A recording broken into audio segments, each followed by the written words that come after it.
Mesdames et messieurs, bonsoir. Merci de votre fidélité au programme de Studio Kalangu, des programmes qui sont relayés via notre réseau de 52 radios et 7 télévisions partenaires dans tout le Niger.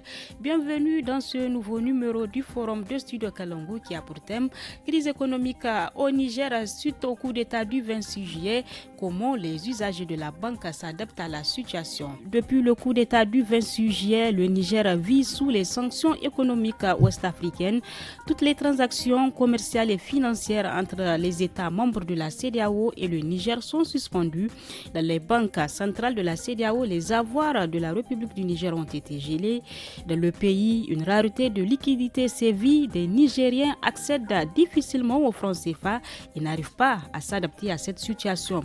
Quelle explication donner à cette situation? Quelle alternative pour y faire face? À ces questions et à bien d'autres, nous tenterons de trouver réponse au cours des 45 minutes à venir. Pour cela, j'ai le plaisir de recevoir dans ce studio M. Kakame Tawaya. Il est le président de l'Association des consommateurs des services de banque.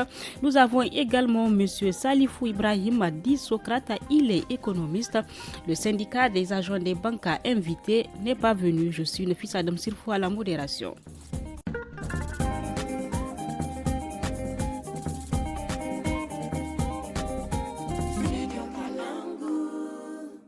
Bonsoir à tous et merci de nous suivre chez vous. Comme je le disais, des Nigériens accèdent difficilement au franc CFA. La rareté de liquidité découle des sanctions de la CEDEAO à la suite du coup d'État du 26 juillet 2023. Pour illustrer cet état de fait, je vous propose d'écouter quelques-uns rencontrés par notre reporter Rafia. Bon, là, on peut dire que sincèrement, on a des difficultés à s'adapter. C'est très compliqué. Parce que là, je suis arrivé depuis hier pour passer au guichet automatique pour voir si je peux avoir quelque chose. J'ai mis ma carte, ça m'a remis automatiquement que c'est pas possible. On ne peut pas retirer de l'argent. Là, je suis au niveau de la queue des guichets. J'ai les 250e numéro. Nous sommes déjà 11 heures passées. Aujourd'hui, c'est vendredi. Jusque-là, je n'ai pas retirer mon argent. Sincèrement, ces sanctions nous coûtent extrêmement cher. Si on parle d'adaptation, c'est au niveau individuel. Hein. On n'a pas de choix. Il faut étudier quand est-ce que c'est facile pour faire le retrait. Si tu as des paiements à faire, au lieu de venir faire le retrait pour payer la personne avec du cash, tu lui donnes le chèque. Lui-même, il vient faire le retrait. Et maintenant, par rapport à nos dépenses, il faut regarder quelles sont les dépenses les plus nécessaires et on s'en tient à cela. C'est conjoncturel, ça va passer. Il n'y a pas une chose éternelle dans la vie. Nous sommes confrontés certes à la réalité, mais nous assumons ça parce que nous pensons qu'après ça, c'est la liberté, l'indépendance totale du Niger. Nous pensons que d'ici peu, ça va se régler et notre pays sera libre. Alors, vous venez d'entendre quelques témoignages des usagers de la banque qui se plaignent donc de la situation. Alors, je commence par vous, M. Kakame Tawaya. Vous êtes le président de l'Association des consommateurs des services de banque. Alors, à la date d'aujourd'hui, comment se présente même la situation? À quoi est confronté l'usager de la banque au Niger? Bien, merci de nous avoir donné l'opportunité de traiter de cette question-là. Le plaisir est pour nous. Il faut se dire que depuis le 26 juillet, un problème économique et politique s'est posé au Niger. Avec toutes les sanctions qu'on connaît, qui ont été imposées par la CEDEAO, par l'UMOA et la CEDEAO. Oui. L'UMOA et la CEDEAO. Donc, l'une qui est la plus difficile à consommer, c'était le gel des avoirs du Niger par rapport à la BCEAO. Donc, cela, beaucoup l'ont déjà illustré. Il y avait un problème de liquidité qui se posait parce que la BCEAO constituait la vanne d'alimentation en monnaie des banques. La source donc. La source qui alimentait les banques nationales.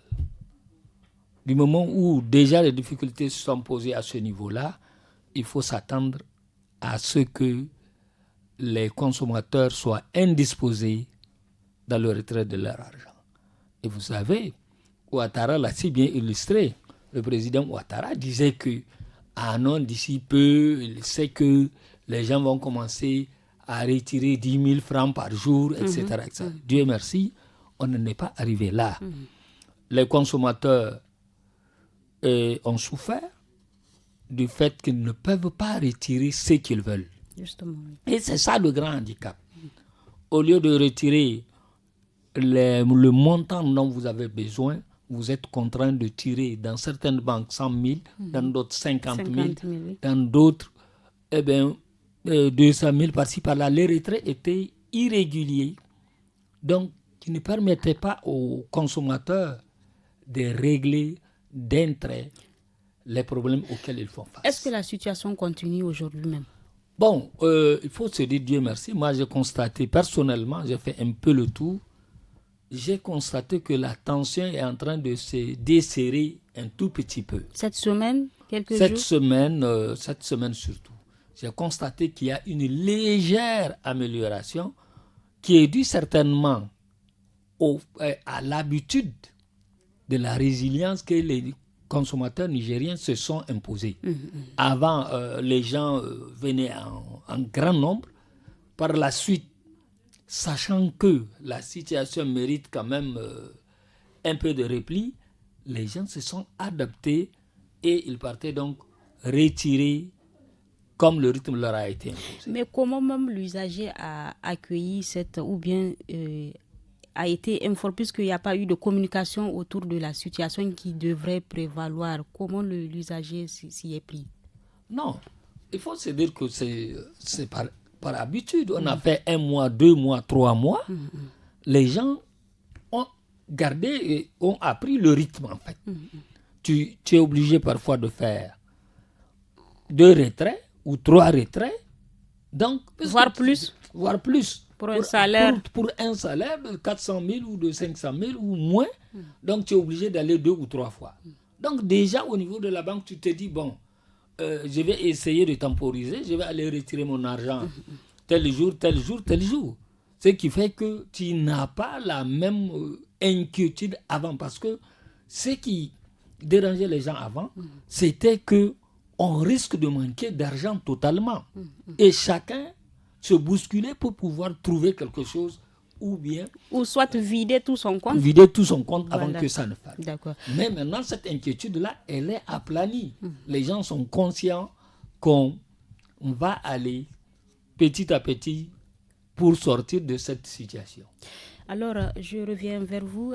Monsieur Salifou Ibrahim dit Socrate, vous êtes économiste. Les citoyens nigériens, les usagers, plus principalement les usagers de la banque, sont confrontés à une situation particulière depuis le coup d'État du 26 juillet. La rareté de la liquidité, ils n'arrivent pas à accéder à leur argent à temps. Selon monsieur Kakame Tawaya, cela découle, si on peut le dire, des sanctions de la CEDEAO. Alors vous, quelle est vraiment l'origine de ce problème en tant qu'économiste? Merci de m'avoir donné l'occasion de venir m'exprimer dans votre studio, Kalangou. Donc, la sécheresse financière qu'on est en train de vivre, c'est le terme approprié, et c'est dû aux sanctions prises, je dirais des sanctions illégales qui sont prises sur le Niger par la CEDEAO et aussi par l'UMOA. Donc ces sanctions visent le blocage systématique des transactions financières entre les banques. Et vous savez très bien que ce sont les banques centrales qui alimentent les banques commerciales. Donc le marché financier est piloté par la banque centrale. Ce sont les banques commerciales, à chaque jour, elles partent frapper devant la porte de la banque centrale pour demander tel montant et venir faire face à leur clientèle. Imaginez, la liquidité n'est pas au terme qu'il faut et elle n'est pas à la quantité qu'il faut. Puisque même nos banques centrales des colonies, je veux dire, si je m'en tiens à la zone UMOA, qui concerne 8 pays, le Niger, le Bénin, le Togo, la Côte d'Ivoire, le Burkina, le Mali, le Sénégal et la Guinée-Bissau. C'est dans cet espace que circule le franc CFA. Et toutes les banques centrales de ces 8 colonies, elles sont commandées par la banque centrale mère qui est à Dakar. Oui. C'est elle qui ravitaille ces banques centrales, qui à leur tour ravitaille les banques commerciales. Elle-même, la Banque centrale de Dakar, elle est ravitaillée par la Banque de Paris sur injonction du Trésor français parisien. Donc, comprenez que c'est la France qui détient la politique monétaire. Le monopole, oui. Le monopole. C'est la France qui décide quand est-ce qu'il faut donner la masse monétaire suffisante en circulation, la freiner, la ralentir. Or, c'est la monnaie. En économie, on dit qu'il n'y a que 2 facteurs qui peuvent développer une économie. Il y a le capital humain, que nous sommes, les humains qui manipulent le franc.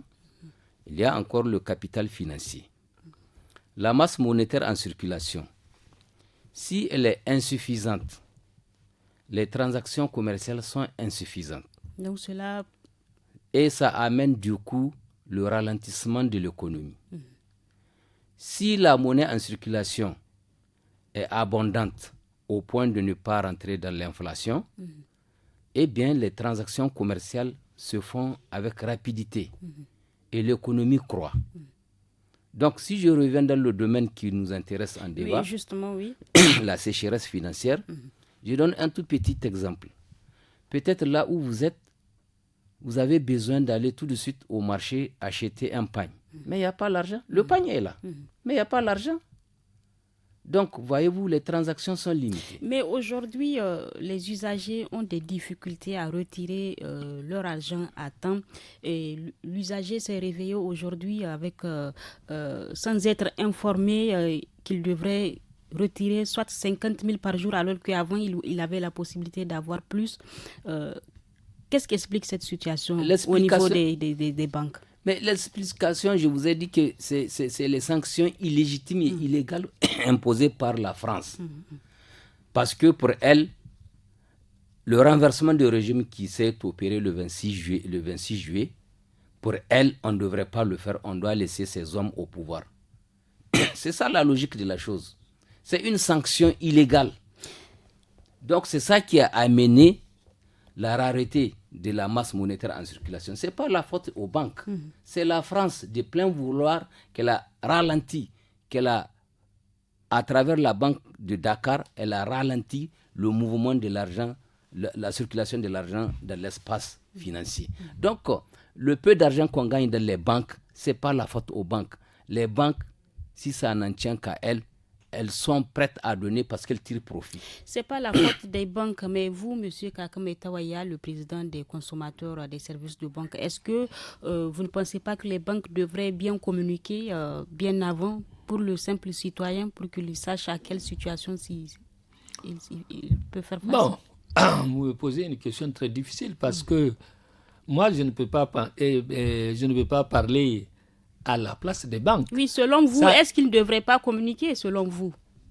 Bon, elles peuvent communiquer si elles le désirent. Mais vous savez, les banquiers, c'est des hommes très réservés. Justement, nous les avons invités. Malheureusement, ils n'ont pas répondu à notre invitation. Un seul dérapage de langage peut compromettre l'activité de la banque. Donc, ils préfèrent laisser les clients constater. Mais nous avons eu à approcher les banques pour leur dire au tout début qu'est-ce qui se passe. Beaucoup de banques nous ont expliqué. D'abord, il y a cette histoire de la BCAO, du fait qu'ils ne peuvent plus avoir de liquidité. Et entre-temps, c'était une période des commandes à l'étranger. Beaucoup de banques ont envoyé des milliards à l'étranger, donc en faisant des prêts aux commerçants. Maintenant, ces prêts sont partis. Mais avant l'arrivée des marchandises, les frontières sont fermées. Les commerçants n'ont plus la possibilité de mettre ces marchandises sur le marché oui. et payer les banques. Et que faire? Maintenant, il faut imaginer, en tant que professionnel, qu'est-ce qu'il faut faire pour garder le minimum de liquidité qu'on a avec soi et servir correctement les clients. Les clients, oui. Ils ont dit, c'est la seule chose qu'ils pouvaient faire, c'est de diminuer la sortie, ralentir la sortie de l'argent des banques. Sans quoi, ils vont se retrouver dans l'obligation de fermer les banques. Et quand on va fermer, c'est encore un autre scandale national, parce que quand les banques ne sont pas opérationnelles, à partir de ce moment-là, c'est le chaos dans le pays. Mais maintenant, ils ont trouvé donc les astuces, chacune en ce qui la concerne, pour s'en sortir. D'accord. Je peux peut-être fixer le montant de sortie à tel niveau pour pouvoir gérer la diversité économique qui est en face de moi. Voilà en gros comment les banques nous ont expliqué la difficulté qu'ils avaient eue par rapport à cette décision de la BCEAO. Et c'est, en tant qu'usager de la banque, est-ce que ces raisons ont été convaincantes pour vous? Moi, personnellement, si en tant que consommateur, oui. je ne peux qu'accepter le principe. Parce que imaginez qu'une banque laisse les vannes ouvertes. Elle veut tout ce qu'elle a comme liquidité. Mais après, s'il n'y a plus d'argent qu'elle peut distribuer aux clients, à partir de ce moment-là, elle cesse son activité. Mais pour le fonctionnaire qui quitte chez lui depuis 4h, 5h du matin pour attendre jusqu'à 12h avant de retirer cet argent, est-ce que ces raisons peuvent être convaincantes? Oui, c'est sûr. Celui qui a son argent et celui qui a son argent en compte, lui, tout ce qu'il pose comme paramètre, c'est de me payer. C'est ça son exigence. Mais à l'impossible, nul n'est tenu. Si la banque ne peut pas te payer, qu'est-ce que tu peux faire? Parce que la banque ne peut pas, de son propre gré, refuser de te payer l'argent que tu as déposé. D'accord. Alors, pour ceux qui viennent de nous prendre en cours, nous parlons aujourd'hui de la crise économique au Niger suite au coup d'État du 26 juillet, de la manière dont les usagers des banques s'adaptent à la situation. Et justement, dans cette deuxième partie, nous allons voir comment les usagers s'adaptent. Pour cela, je vous propose de suivre quelques commerçants interrogés par le studio Kalangu. On les écoute. Ces problèmes liés au retrait d'argent dans les banques nous affectent énormément parce que nous, commerçants, nous faisons des commandes à l'extérieur et le fournisseur ne veut pas comprendre qu'on lui dise qu'on n'a pas pu retirer de l'argent à la banque pour lui envoyer. Et maintenant, les fournisseurs exigent de la liquidité et il leur arrive d'annuler nos commandes. C'est vraiment compliqué.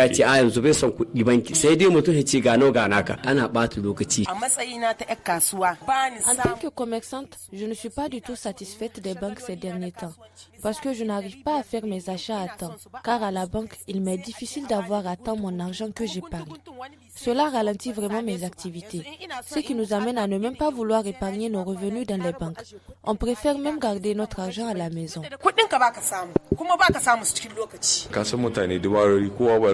C'est vraiment difficile la situation que nous vivons, mais bon, chacun saura comment s'en sortir. Ils sont minimes les commerçants qui déposent leur argent à la banque, mais c'est vraiment très risqué maintenant. Notre souhait, c'est de voir cette situation réglée. Alors c'est le même cri de cœur partout, plus de 5 mois, la situation est toujours là, les citoyens s'adaptent difficilement. Alors vous, monsieur l'économiste, monsieur Salifou, cette situation, quel impact elle pourrait avoir sur l'économie aujourd'hui? Mais c'est un impact négatif. L'économie est en berne. Il n'y a pas de transactions commerciales comme je viens de le dire. Et s'il n'y a pas de transactions commerciales, voyez-vous, les échanges sont ralentis. C'est les échanges améliorés avec rapidité qui produisent la richesse. La richesse n'est pas produite. Et si la richesse n'est pas produite, le surplus qui devrait être rentré dans les banques, lui aussi, il n'est plus là. Justement, certains des commerçants disent maintenant ne même pas vouloir verser leur argent dans les banques, ils préfèrent les garder chez eux. Oui, tout à fait. Dans le mécanisme du commerce, j'ai entendu, vous savez, le marché, il y a ce qu'on appelle le crédit documentaire. Vous êtes là, vous avez votre partenaire au Pakistan, et vous lancez commande de 1000 tonnes de riz. C'est très simple. Vous frappez votre banque commerciale qui peut être peut-être la BOA. Vous manifestez l'intention de commander 1000 tonnes de riz au Pakistan. Eh bien, la BIA, qui est votre banque ici, elle va alerter la banque mère qui est belgolaise Bruxelles, laquelle va fouiller au Pakistan quelle est la banque avec laquelle elle lit. Oui. Et elle lui donne instruction que monsieur un tel qui est pakistanais n'a qu'à lancer la commande de 1000 tonnes à madame telle au Niger. Et c'est la BIA Niger avec la belgolaise qui vont régler les transactions à travers le crédit documentaire. Mais donc, si la BIA constate qu'il n'y a pas de liquidité pour répondre à l'appel de la belgolaise, mais elle ne va pas exécuter le crédit documentaire. Même si l'action a été engagée de l'autre côté, mais s'il y a insuffisance financière, elle est carrément suspendue. D'ailleurs, on a dit que toutes les transactions monétaires sont interdites envers le Niger. Ça veut dire qu'il n'y aura pas sortie d'argent comme il n'y aura pas d'entrée d'argent. Donc, nous sommes dans une situation suffocante que la France nous a imposée. Selon vous, oui. Selon moi, oui, c'est même ça, puisque la France a dit à la CEDEAO, la CEDEAO, c'est elle qui commande l'UMOA. Est-ce que c'est officiel, c'est prouvé? Mais les sanctions qui sont prises, elles sont comment? Vous étiez là, non? Aussitôt après le coup d'État, la CEDEAO, vous avez vu? L'UMOA, on a dit de suspendre les transactions commerciales. Si on dit de suspendre les transactions commerciales, tout ce qui est sorti d'argent à partir du Niger, c'est bloqué. Tout ce qui est entré d'argent à partir du Niger, c'est bloqué. Jusqu'à nouvel ordre, pour des raisons du coup d'État. Donc, considère que cette sécheresse financière, ce n'est pas qu'il n'y a pas suffisamment d'argent en direction du Niger, c'est parce que c'est bloqué. Mais aujourd'hui, c'est la situation que nous vivons, mais à long terme, quelles peuvent être les autres conséquences que cela pourrait engendrer? Je ne souhaite pas qu'on ait à long terme. La solution est toute simple. Il faut qu'on ait notre propre monnaie. Nous allons venir aux solutions dans notre dernière partie de cette émission. D'accord. Maintenant, on considère que cette solution-là, tant qu'il n'y a pas la levée de ces mesures, on va vivre cette solution, puisque ce n'est pas nous. Le franc CFA ne nous appartient pas.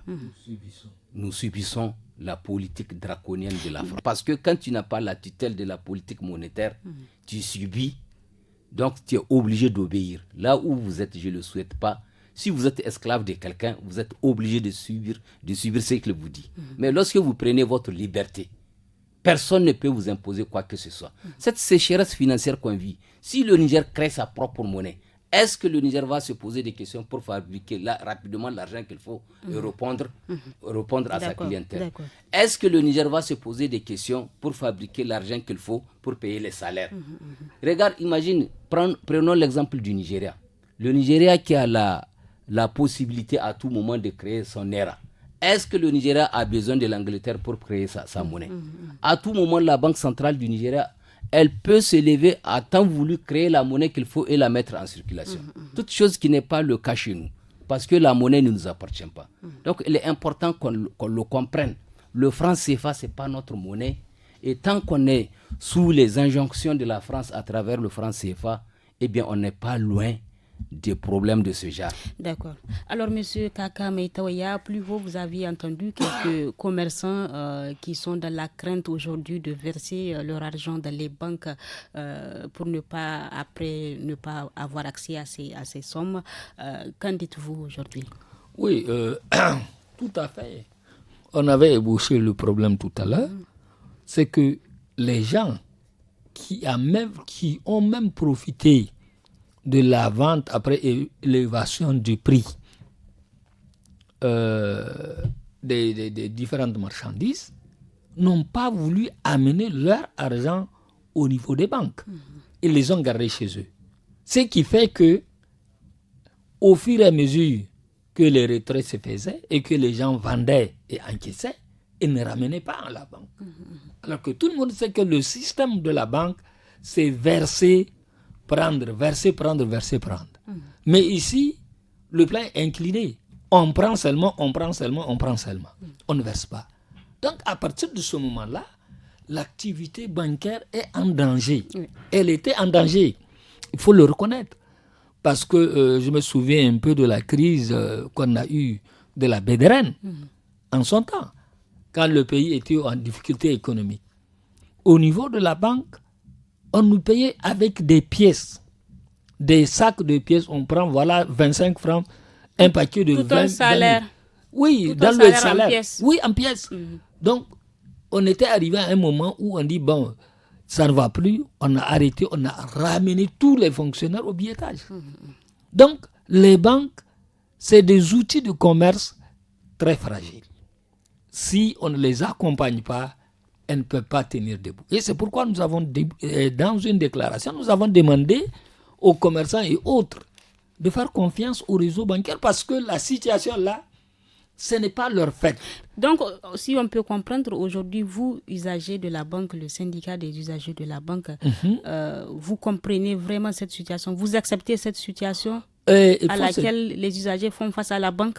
Oui, c'est-à-dire il faut quand même, comment on dit, il faut quand même nuancer.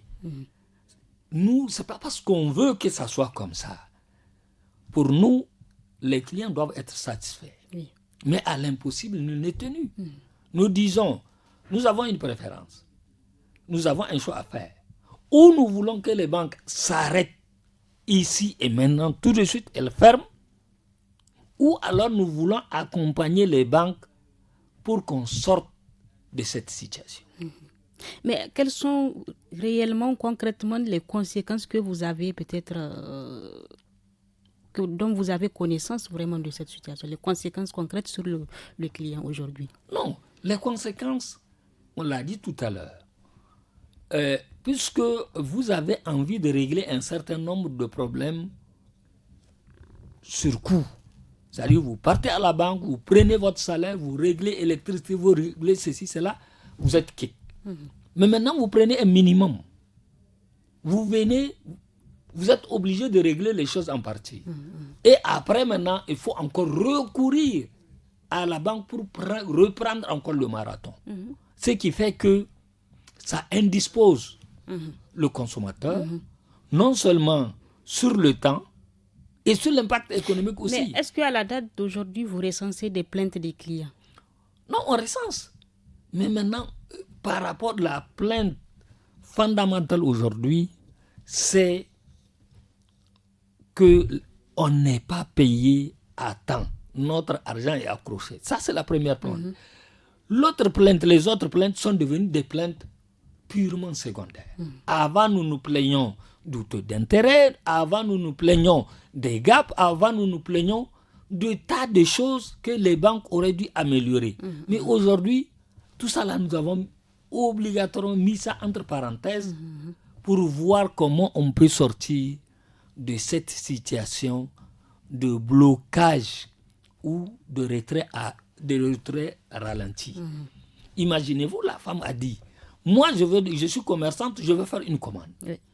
Je vais chez le commerçant qui est censé me fournir l'argent, je lui donne le chèque et ne prend pas le chèque. Il veut la liquidité. Donc à partir de ce moment-là, tout se gâte. Est-ce que moi, je prends mon argent, je mets dans la banque et après je donne un chèque que le gars refuse. On a eu des plaintes où les gens ont donné à leur bailleur des chèques. Et les bailleurs ont refusé de prendre les chèques. Ils disent qu'ils veulent de la liquidité. Ils veulent de la liquidité. Oui. Donc voilà le problème qui est là, qui est général et que vraiment nous ne pouvons pas régler à notre niveau. Vraiment, si on dit qu'on va gérer ça, on va régler ça, on a menti. Un problème qu'on ne peut pas alors régler, oui, monsieur Salifou. Qu'en dites-vous? On ne peut pas le régler puisque le problème il est là, il nous a été imposé, comme je l'ai dit. Il nous a été imposé. Il n'y a pas de masse monétaire suffisante en circulation pour faire face aux échanges commerciaux. J'ai fait le constat, puisque moi j'ai un peu mon compte à la BOA. J'ai l'habitude d'aller dans une petite filiale. On me dit non, il faut aller à la grande filiale, à la banque BOA mère qui est au niveau de... Voilà. Donc, c'est une crise qui est en train de s'installer au niveau des banques. Et si on ne fait pas attention, on sera en face d'une situation où beaucoup de banques vont fermer par manque de liquidité, il vient de le dire. Donc, la raison d'une banque, c'est la liquidité. Les conséquences, c'est sur l'usager directement. Mais c'est sur l'usager, puis c'est lui qui est déposant. Il dépose son argent. Et au fur et à mesure que la crise est dure, comme il vient de le dire, tout le monde s'acharne à retirer le peu qu'il a pour déposer chez lui. Le peu qu'il a pour thésauriser ça chez lui. Et lorsque ton argent n'est plus à la banque, tu réduis le fonctionnement de la banque. Voyez-vous? De l'autre côté, la banque ne reçoit pas assez au niveau de la banque centrale. De ce côté, la banque ne reçoit pas assez au niveau de ses clients qui sont tout le temps là. Conséquence, la banque risque de s'écrouler. Puisque c'est ça que la banque n'aime pas. Une crise de peur, les gens vont courir, prendre tout leur argent. Tout leur argent, oui. C'est ça que la banque n'aime pas. Or, cette crise-là, elle est là. Et indépendamment, ce n'est pas la banque qui les a amenés, c'est la France, ce sont les actions de la CEDEAO. Alors, nous allons observer une petite pause avant de poursuivre.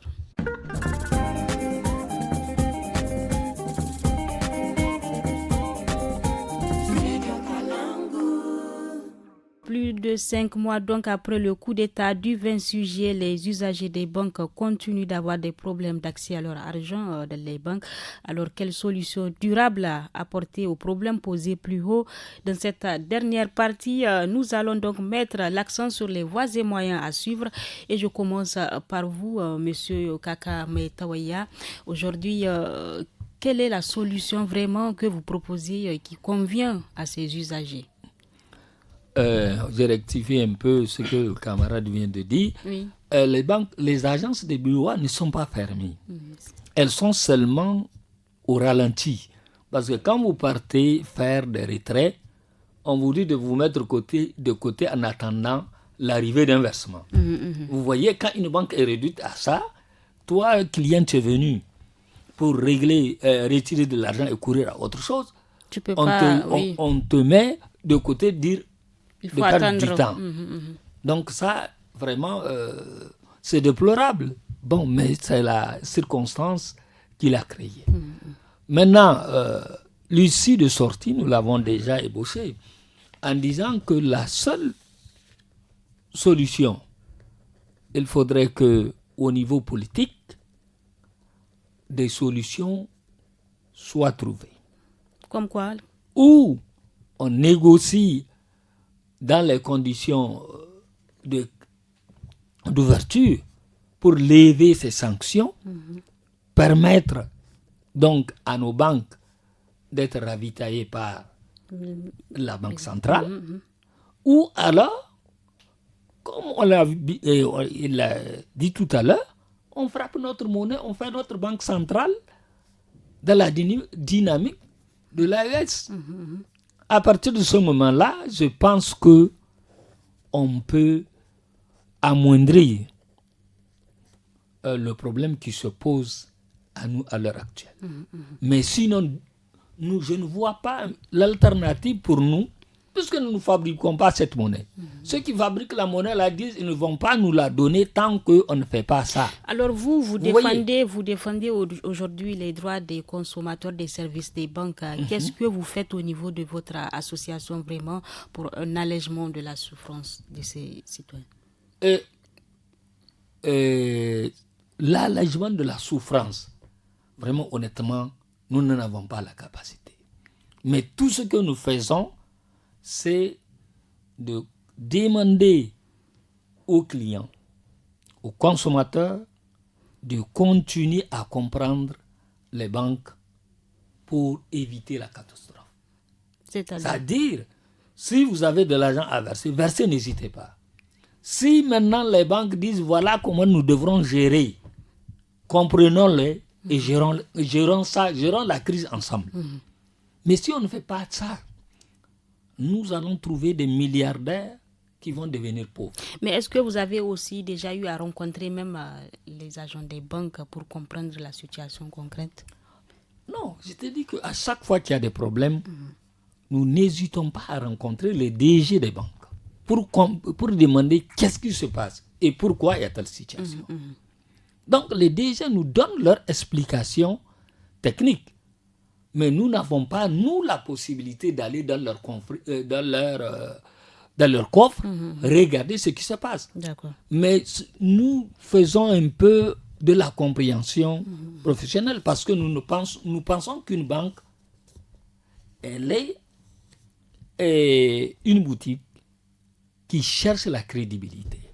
Si tu fais des choses qui vont créer des entorses à ta popularité, je pense qu'à partir de ce moment-là, tu ne joues plus ton nom.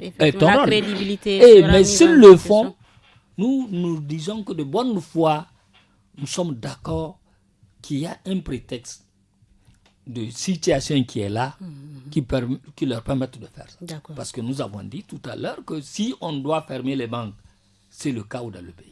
Alors, puisque la situation persiste, vous, M. Salifou Ibrahim, économiste, comment les usagers de la banque peuvent s'adapter ou bien doivent s'adapter? Est-ce qu'il y a des alternatives à suivre? Qu'est-ce que vous proposez? Les alternatives, elles sont toutes simples. Maintenant, j'imagine que toutes ces banques commerciales qui sont de l'espace financier nigérien, chaque banque, en ce qui la concerne, elle a un capital qui lui est propre. Maintenant, puisque la banque centrale ne donne pas assez d'argent, il faut qu'entre les banques commerciales elles-mêmes, celle qui est nantie, qui est suffisamment riche, qu'elle rétrocède pour tenir le fonctionnement de l'autre.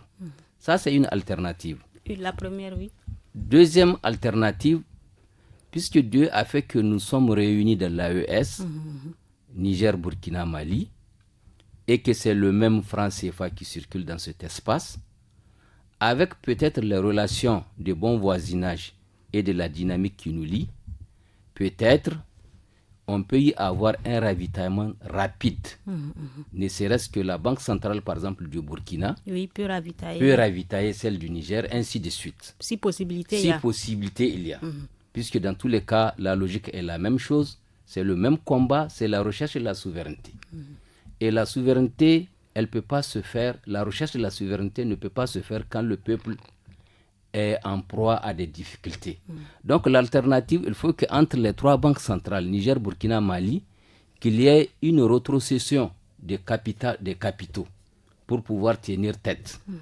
Et entre nous-mêmes, les trois pays, ce que nous pouvons vendre au Burkina en termes du pétrole ou bien du CEPA, qu'on le vende et qu'on prenne dardard les liquidités. Oui. Donc ça, c'est une des alternatives. Mais moi, je suis d'accord, quel que soit le prix des difficultés, qu'on avance à la recherche de notre souveraineté et qu'on surmonte les difficultés. Les Nigériens n'ont qu'à comprendre, c'est de leur intérêt, autant manquer d'argent à acquérir la souveraineté, que de perdre la souveraineté et avoir suffisamment d'argent.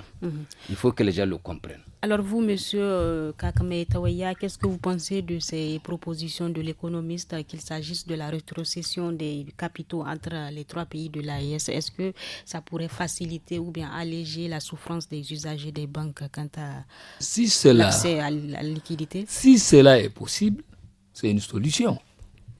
Mais maintenant, il faut aller regarder dans ce que disent les textes. Oui, justement. De la BCEAO en la matière. Je sais que les transactions par pays sont séparées, même si elles sont communes, puisque les devises ne sont pas communalisées, ils sont communalisées au niveau de Dakar. Et maintenant, le grand handicap, c'est qu'il n'y a pas de transactions envers le Niger. Et c'est Dakar qui doit autoriser la transaction si elle doit venir vers le Niger. Et nous savons déjà la position de Dakar. Donc, quelle est cette position? La position, c'est non vers le Niger. Vous voyez? Donc, à partir de ce moment-là, l'argent qu'on nous envoie de l'étranger et qui est passé par Dakar pour Niamey, c'est là-bas qu'on bloque cet argent-là, puisque c'est informatisé. À partir de ce moment-là, le Burkina et le Mali auront des difficultés à verser cet argent par voie électronique en direction du Niger. Peut-être, si ce n'est pas dans les caisses ou dans, je ne sais pas, qu'on peut amener cet argent, c'est possible. Mais si nous devrons respecter la forme, ça m'étonnerait que cela soit possible dans la forme. Donc, moi, je me dis que la meilleure option, telle qu'il l'avait dit, c'est d'avoir la possibilité de battre notre propre monnaie. Si cela peut se faire dans les meilleurs délais. À défaut, nous sommes obligés de faire des concessions entre nous, de nous sacrifier et de serrer la ceinture pour que ce temps passe et peut-être qu'après nous allons... Oui, est-ce que vous avez une recommandation pour les banques qui sont, si on peut le dire, dans l'obligation de satisfaire leurs usagers? Quelles sont vos recommandations dans de telles situations? Bon, moi je me dis que quelles recommandations on peut faire à une banque qui a envie de garder son client? Au moins une communication autour de la situation. Est-ce que c'est ça qui va arranger la situation? Moi, je pense que les difficultés sont là. Et on avait parlé effectivement de la complémentarité bancaire. Là aussi, il faut connaître ce monde-là. C'est un monde très égoïste. C'est des commerçants. Ils sont concurrents jusqu'aux os. Personne ne veut savoir ce que l'autre fait pour gagner. Alors, vous voyez bien qu'ils ne peuvent donc pas donner de l'argent parce que toi, tu veux prendre tout le monde comme client. L'autre veut prendre tout le monde comme client. Donc, à partir de ce moment-là, ce qui te fera sourire, c'est de voir que l'autre est par terre et que ces clients-là vont venir vers toi. Donc, vous voyez, c'est une situation très délicate. Et un dernier appel pour les consommateurs des services des banques? Non, moi, l'appel que je vais lancer, c'est qu'il faut que les gens soient résilients. Ceux qui ont la possibilité de déposer quelque chose, qu'ils continuent à faire confiance aux banques du Niger, qu'ils les déposent pour que les autres puissent en avoir. Et d'accepter ces principes de faire les petits retraits là, pourvu qu'on existe. Alors rapidement, comme nous sommes à la fin de cette émission, M. Salif, un dernier mot, un appel, une recommandation? Les recommandations, elles sont toutes simples et elles viennent de ce qu'il dit. Il faut que les Nigériens, dans leur action d'entraide, ceux qui ont déposé leur argent dans leur caisse, dans leur maison, et vraiment de les verser à la banque, c'est un peu secourir les autres. Et deuxièmement, nos dirigeants, puisque nous sommes de l'AES, ce n'est pas un secret, ils peuvent s'associer vers les autres, le Burkina et le Mali, qui eux, ils ont déjà pris le train en marche, ils sont habitués de faire recours au Niger pour éradiquer cette sécheresse financière. Mais l'un dans l'autre, il faut qu'on s'habitue. On est lancé dans une lutte, plus de 60 ans de domination par la France, une domination financière à travers le franc CFA. Il faut qu'on s'en débarrasse.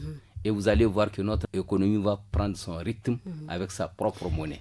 C'est l'espoir que je fonde. Alors, c'est donc sur ces propos que prend fin cette émission. Donc, le problème de la crise économique, la situation au niveau des banques, les usagers qui sont dans les difficultés de retirer leur argent à temps est une réalité qui persiste aujourd'hui au Niger. Selon les interventions de nos invités, la seule solution, c'est qu'au niveau politique, peut-être qu'il faudrait penser à la levée des sanctions de la CEDEAO et aussi peut-être à l'AES qui regroupe en son sein le Mali, le Burkina et le Niger doivent penser à la création d'une monnaie unique pour sortir de cette crise. C'est ici donc que prend fin ce forum. Nous étions en compagnie de M. Kaka Metaouya, il est le président de l'association des consommateurs des services des banques.